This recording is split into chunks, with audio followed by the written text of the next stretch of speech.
Hi, today for the new Redmi 12R and I'll show you how to turn on and turn off silent mode on this device.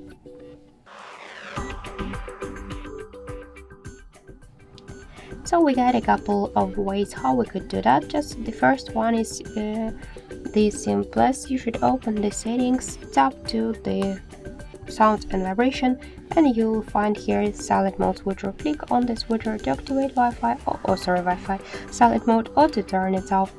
Also, you could silence media in silent mode if you want. The second one is you should press up or down volume button by this way.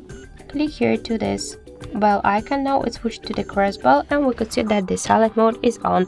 To turn it off, just click on this cross bell to switch it to the regular one and silent mode is off. Also, we get one more way how we could do that. Just open also the control panel and find here mute icon. Click on this icon to activate silent mode or to turn it off. So that's it. Thank you for watching, and if you find this video helpful, leave thumbs up and subscribe.